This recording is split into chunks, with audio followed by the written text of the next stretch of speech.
कोल्हापूरच्या मातीतनं रांगड्या भाषेचं कोल्हापूरकरांचं हक्काचं चॅनल कोल्हापूर ब्रेकिंगला सबस्क्राईब करा आणि बेल आयकॉनला क्लिक करायला विसरू नका. पार पडलेले 6 वाजून गेलेले आहेत. आज इथं राजारामपुरी 10व्या अलीमध्ये अमर निंबाळकर आणि आसिफ मुल्लानी यांच्यात एक पैजेचा सौदा झालेला आहे. नितीन पाटील साक्षीदार आहेत. पैज अशी ठरलेली आहे की 50,000 रुपये आज नितीन पाटलांकडे जमा झालेले आहेत.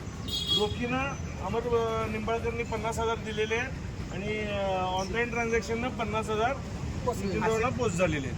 बरोबर.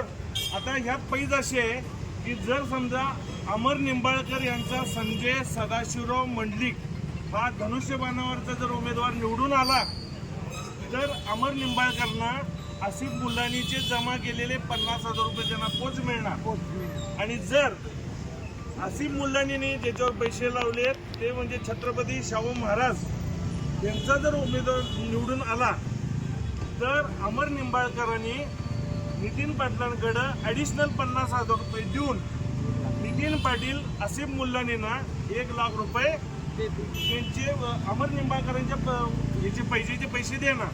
आणि आसिफ मुल्लानीने जे 50,000 रुपये जमा केलेत ते देखील आसिफ मुल्लानींना परत मिळणार.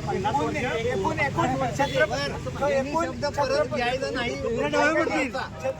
शाहू महाराज निवडून आले आसिफ मुलांना टोटल 1,00,000 रुपये मिळणार.